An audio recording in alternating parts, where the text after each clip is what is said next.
안녕하세요. 꿈을 꾸고 있는 여러분, 한동안 잘 지내셨나요? 꿈의 여행의 수필 작가입니다. 그리고 요즘 장마철이라서 비가 가끔 오고 있는데요. 태풍이나 이렇게 비가 많이 와서 또 피해가 없도록 철저한 대비하시기 바랍니다.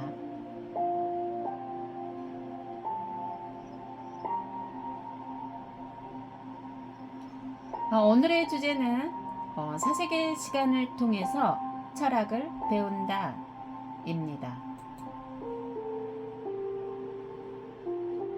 제목, 월든에서 보낸 소로의 시간. 철학자와 철학자적인 삶.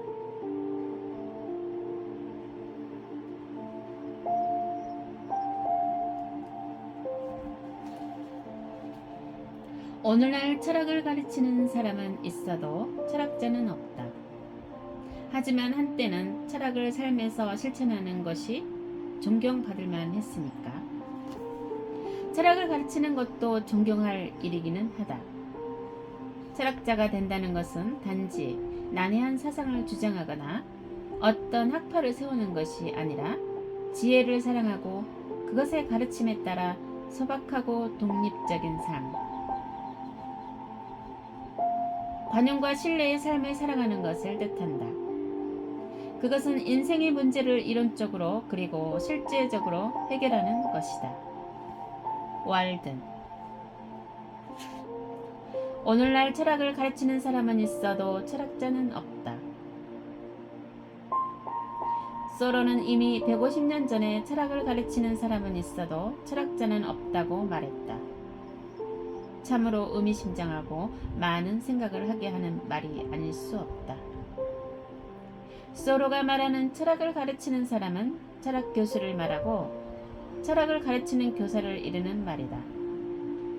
이들은 가르침에 대한 대가를 받는 사람이다. 그러니까 가르침에 대한 반대급부인 것이다.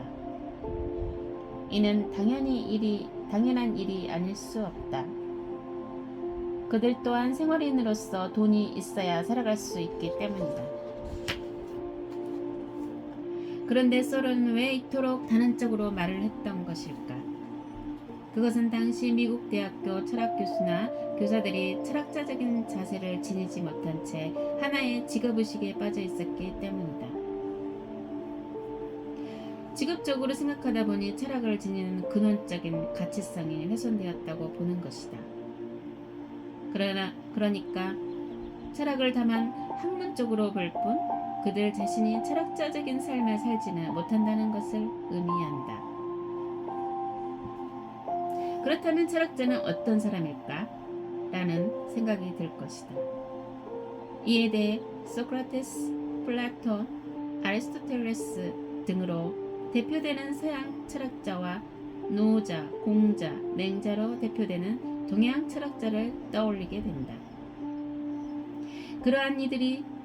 그러나 이들이 지니는 철학자적인 자세나 지향하는 철학에 대해서는 표피적으로만 알 뿐 자세히는 알지 못한다. 여기서 철학자다운 철학자는 어떤 조건을 갖춰야 하는지 그리고 어떻게 행해야 하는지에 대해 몇 가지 생각해 보기로 하겠다. 일찍이 공자는 인생에 대해 이렇게 말했다. 등에 무거운 짐을 지고 먼 길을 가는 것이 인생이다. 그러기에 우리는 인생을 급히 달리지 말고 천천히 가야 한다. 공자의 말은 인생이 지닌 의미를 함축적으로 그러나 현실적으로 잘 보여준다. 사람마다 걸어가는 길은 달라도 각자가 지닌 삶이란 무거운 짐을 등에 진 것은 부인할 수 없는 사실이다. 그런데 여기서 한 가지 마음에 새길 것은 무거운 짐을 지고 가기 위해서는 서둘러 가면 곤란하다는 것이다. 마치 이는 무거운 짐을 진 낙타는 빨리 걸어갈 수 없는 것과 같다. 빨리 가다가는 목적지에 도달하기 전에 주저앉고 만다. 초반의 힘을 다 빼앗았기 때문이다. 그런 까닭에 먼 길을 가기 위해서는 절대 서두르지 말고 속도를 잘 헤아려서 가야 한다. 그리고 체력이 뒷받침되어야 한다. 다시 말해 자신의 체력을 수시로 살피면서 속도를 조절해야 한다. 하지만 대개의 사람은 이를 무시하고 자신을 너무 과신하는 까닭에 무리를 하다 중도에서 주저앉고 만다. 그러다 보니 자신이 바라는 삶의 종착지에 다다르지 못한다. 이는 어디까지나 인생을 살아가는 보통 사람들이 삶을 대하는 자세에 대한 비유적인 표현이지만 실제에 있어서도 그렇다는 것이다. 왜 그럴까? 한마디로 말해 지혜롭지 못한 까닭이다. 그래서 철학자적인 삶을 살아가기가 어려운 것이다. 그러나 진정한 철학자는 이처럼 무모하게 살지 않는다. 그렇게 산다는 것은 하나뿐인 인생을 무가치하게 한다는 것을 잘 아는 까닭이다. 그래서 삶을 지혜롭게 살기 위해서는 몸과 마음을 가다듬고 수행을 거듭해야 한다. 나아가 피나는 수행의 과정을 거치면서 대개의 사람이 쉽게 범하는 실수나 그 어떤 행동도 함부로 하지 않음으로써 철학자로서의 품격을 갖추게 된다. 그리고 자신이 쌓은 지혜와 깨달음을 전함으로써 인생의 빛과 소금의 역할을 다한다. 하늘이 그 사람에게 큰 임무를 내리려 할 때는 반드시 먼저 그 심지를 지치게 하고 뼈마디가 꺾어지는 고난을 당하게 하며 그 몸을 굶주리게 하고 그 생활을 빈궁에 빠뜨려 하는 일마다 어지럽힌다. 이는 그의 마음을 두들겨 참을성을 길러주고 지금까지 할 수 없었던 일도 능히 할 수 있게 하기 위함이다. 이는 중국 추나라 사상가로 모든 사람은 태어날 때부터 선하다는 성선설을 주장한 맹자의 말로 고난이 지닌 의미를 잘 보여준다. 삶을 살다 보면 누구나 한 번은 고난으로 인해 큰 고통을 겪게 된다. 그러다 보니 고난으로 인해 자신의 인생을 포기하는 사람들이 하루가 다르게 늘고 있다. 얼마나 힘이 들면 그랬을까 하는 생각에 마음이 저린다. 그러나 고난을 고난으로만 여겨서는 안 된다. 맹자의 말에서 알 수 있듯 고난은 원하는 것을 주기 위해 삶이 그 사람에게 벌이는 시험인 것이다. 시험을 통과하면 그 대가로 주어지는 것은 축복이라는 선물이다. 그런데 대개의 사람은 인생의 고난을 만나면 고통 속에 빠져 스스로를 힘들게 하고 급기야는 잘못된 선택을 하기도 한다. 고난을 고난으로 여기는 사람에게 고난은 하나의 고통에 불과하지만 자신이 더 잘 되기 위해 치러야 할 시험이라고 생각하는 사람에게는 축복의 문을 열기 위해 힘을 기르는 것과 같다고 하겠다. 하지만 대부분은 고난을 이겨내지 못하는 까닭에 철학자적인 삶을 살지 못하는 것이다. 그러나 진정한 철학자는 고난을 고난이라 여기지 않는다. 맹자의 말에서 보듯 고난을 하늘의 뜻으로 여기며 기꺼이 그 고난을 감수함으로써 고난을 이겨낸다. 그런 까닭에 고난을 이겨낸 만큼 내적으로는 더욱 풍요로운 삶을 살아가게 된다. 진실로 마음을 만족시키는 행복은 우리들의 온갖 능력을 힘껏 행사하는 데 있다. 또 우리가 살고 있는 세계가 완성되는 데서 생기는 것이다. 그러나 진정한 행복을 바라거든 무엇보다도 먼저 만사에 허욕을 부리지 말 것이다. 영국의 철학자이자 작가인 버트런스 레셀이 한 말로 자신을 만족하게 하는 것은 자신의 능력을 힘차게 펼쳐 보이면 물론 자신이 바라는 인생의 세계를 구축해내는 것을 뜻한다. 다시 말해 자신이 추구하는 목적을 달성하는 데 있다는 것을 알 수 있다. 그런데 레셀은 진정한 행복을 얻기 위해서 허욕을 부려서는 안 된다고 말한다. 왜 그럴까? 허욕은 헛된 욕망이므로 허욕을 부리다가는 모든 것을 잃을 수도 있기 때문이다. 이를 잘 알게 하듯 대개 사람들의 마음속에는 정도의 차이가 있을 뿐 허욕이 자리잡고 주인 행세를 한다. 그러다 보니 인간다운 삶을 사는데 미숙하다. 그러나 진정한 철학자는 허욕에 물들지 않는다. 허욕이란 요물과도 같아 그 사람을 망치게 한다는 것을 잘 알기 때문이다. 그런 까닭에 진정한 철학자는 어떤 상황에서도 허욕에 빠짐으로써 자신의 인생을 망치지 않는다. 그가 이렇게 자신을 컨트롤할 수 있는 것은 깊은 사색과 수련을 통해 마음을 담대히 함은 물론 삶을 헤아리고 꿰뚫어보는 해안을 키웠기 때문이다. 그대의 눈에 눈물이 쏟아지지 않고는 진리의 골짜기를 보지 못할 것이며 그대 마음이 찢어지는 아픔을 겪지 않고는 내면 생활을 밝히지 못할 것이다. 슬픔과 괴로움 속에 기쁨을 모르고 아직 인생의 지혜에 도달하지 못할 것이며 참된 인생을 생활하고 있다고 할 수 없다.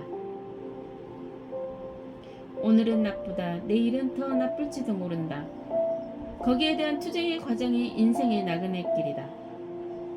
안락과 행복은 인생에서 모든 적극성을 빼앗아 갈 뿐이다.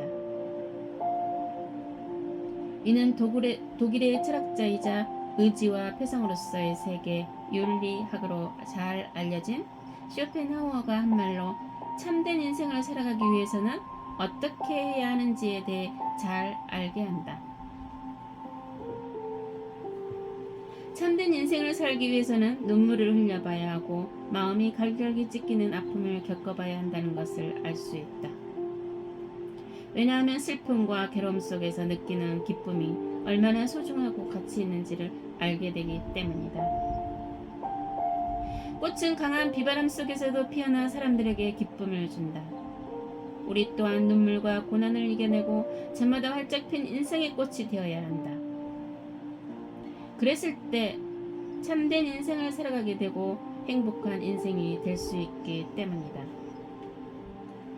그러나 대개의 사람은 어떻게 하면 힘들이지 않고 더 편히 잘 살 수 있을까 하는 생각에 빠져 있다. 그러다 보니 눈물을 흘리고 가슴이 찢기는 아픔을 겪는 것을 못 견뎌야 한다. 깊이 있는 삶을 살지 못하고 자신의 인생을 허망하게 보냄으로써 스스로를 불행에 빠뜨리는 것이다. 하지만 진정한 철학자는 그 어떤 눈물도 마음을 찢는 일까지도 사랑으로 받아들여 인내함으로써 이겨낸다. 자신에게 닥친 눈물과 아픔도 자신이 넘고 가야 할 인생의 과정으로 여기는 까닭이다. 이 네 가지 예를 통해 대개의 사람과 진정한 철학자가 삶을 대하는 자세에 대해 알아보았다. 대개의 사람이 왜 철학자적인 삶을 살 수 없는지에 대해 그리고 진정한 철학자의 삶을 대하는 자세에 대해 이해가 되었으리라 생각한다. 서로가 말하는 철학을 가르치는 사람은 있어도 철학자는 없다는 말의 의미는 바로 이를 두고 하는 말이다. 철학자란 인생의 빛과 소금과 같은 사람이다. 그들은 많은 공부와 사색과 수련을 통해 삶을 헤아리는 지혜를 기르고 자신이 깨달은 바를 몸소 실천함으로써 삶의 가치와 의미를 보여주는 사람인 것이다.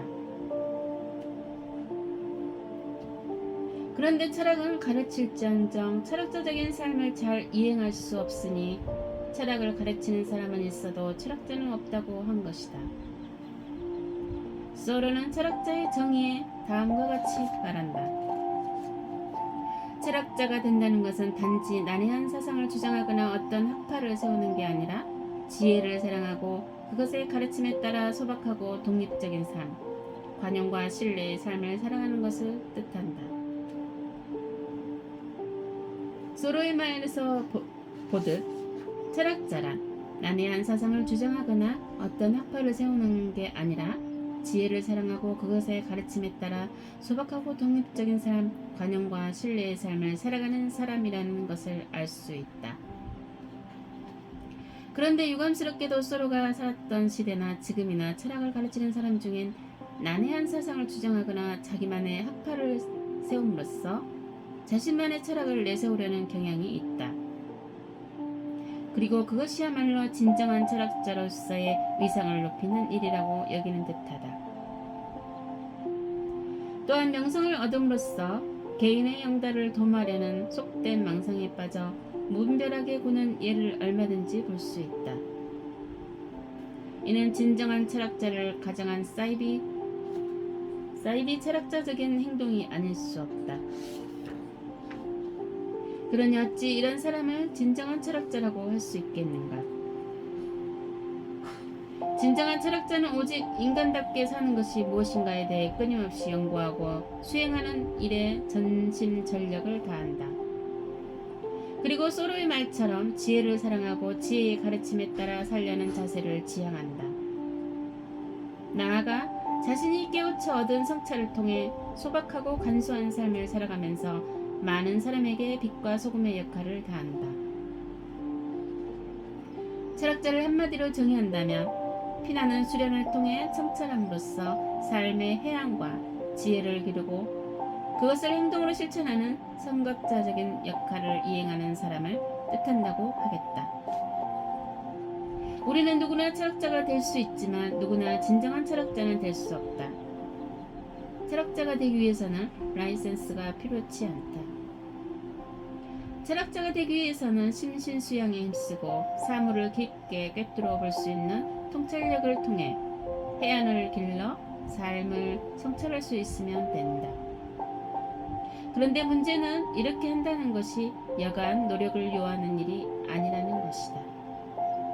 때론 고난과 고통이 괴롭혀도 강한 인내심으로 이겨내야 한다. 또 몸과 마음을 옥죄어 스스로를 통제할 수 있어야 한다. 나아가 깊은 학문적인 탐구를 통해 지식과 지혜를 길러야 한다. 그런 까닭에 누구나 철학자가 될 수 있지만 누구나 진정한 철학자는 될 수 없는 것이다. 그러나 자신만의 철학은 얼마든지 지닐 수 있다. 그것은 철학자가 되는 과정처럼 어려운 것은 아니다. 즉, 자기만이 추구하는 삶의 자세를 지니는 것이다. 그리고 그에 따라 살도록 실천하는 것이다. 그런 까닭에 자신의 철학을 갖고 사는 사람은 삶을 이해하려는 자세가 좋을 뿐 아니라 상대를 배려하고 이해하려는 자세가 아주 바람직하다. 하지만 자신만의 철학이 없는 사람은 경거망동에 남에게 피해를 주는 일을 예사로 여긴다. 또한 언행이 바르지 못하고 매사에 불성실하다. 자신을 지탱해주는 철학이 없다는 것은 스스로를 욕되게 하는 일이다. 그렇다. 스스로를 욕되게 하지 않고 인간답게 살려면 자신만의 철학을 길러야 한다. 자신만의 철학을 기르기 위해서 가장 중요한 것은 사색력을 기르는 것이다. 사색은 사물을 깊이 바라보는 눈을 기르는 행위이다. 사색력을 기르게 되면 탄탄한 내면을 구축할 수 있게 된다. 내면이 탄탄하면 어떤 어려움도 능히 이겨내고 관대한 마음으로 매사를 이해하려는 자세를 지니게 된다. 그런 까닭에 사색력이 뛰어난 사람이 철학자적인 삶을 살아가는데 매우 뛰어나다. 소로는 인간이 왜 사색을 해야 하는지에 대해 다음과 같이 말했다. 사색을 통해 우리는 건전한 의미에서 자신을 벗어날 수도 있다. 우리는 정신의 의식적인 노력을 통해 행동과 그 결과로부터 초연해질 수 있다. 그러면 좋은 일이든 나쁜 일이든 모든 일이 급류처럼 우리 옆을 스쳐 지나간다. 소로의 말에서 보듯 사색력을 기르면 자신이라는 울타리를 벗어날 수 있을 만큼 크고 넓고 깊이 있는 삶을 살게 된다. 왜냐하면 그것은 정신의 의식적인 노력을 통해 행동과 그 결과로부터 초연해 줄 수 있기 때문이다. 그렇다. 이처럼 사상력은 자기만의 철학을 지니는 데 있어 매우 중요한 역할을 한다. 그런 까닭에 사색하는 것을 습관하여 자기만의 철학을 길러야 하는 것이다. 철학은 어두운 밤길을 환히 밝히는 가로등처럼 자신이 나아갈 길을 밝혀주는 인생의 등불인 것이다.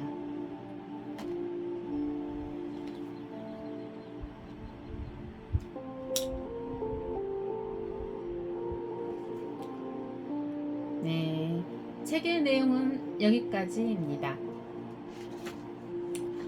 위의 내용은 책의 내용이니 참고만 하시고 다른 일과 관여해서 생각하지 마시길 바랍니다. 인생은 멀리 보고 천천히 걸으라는 의미인 것 같아요. 만약에 달리기를 한다면 눈앞에 보이는 것만 볼 수 있기 때문에 달리다가 넘어지기도 하고 또 지치기도 하지만 천천히 걷다 보면 넘어질 이유도 없고 주변을 살피면서 사물을 관찰하면서 생각에 힘이 생기고 또 좋은 생각을 하게 되죠. 그래서 창의력이 생기는 거죠. 사색의 시간이나 독서의 시간 속에서 마음의 내면을 잘 다져가는 사람들이 되셨으면 좋겠어요. 그래야 멀고도 힘든 삶을 잘 이겨낼 수 있기 때문입니다. 인생은 멀리 보고 생각을 많이 할수록 내면은 다져지고 단단해지기 때문에 어떤 역경이나 고난이 와도 잘 헤쳐나갈 수 있는 힘이 길러지기 때문입니다. 고난을 맞이했을 때 회피하거나 도망가는 사람은 거기까지이지만 고난이 왔을 때 지혜롭게 공부를 한다거나 기술을 배운다거나 자신의 재능을 발견했다면 그 사람은 반드시 성공의 길을 걷게 될 것입니다.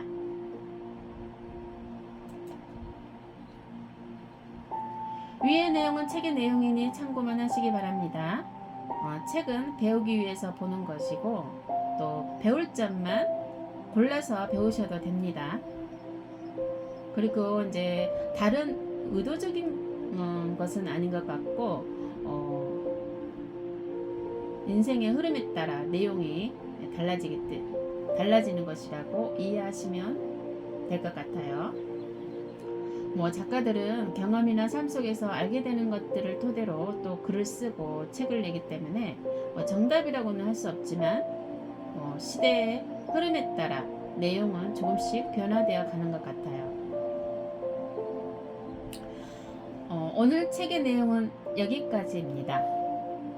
여러분도 사색의 시간이나 책을 보고 어렵고 힘든 삶을 살아가는데 도움이 되길 바랍니다. 그러면 오늘 시간은 여기까지입니다. 다음 시간에 다시 만나요.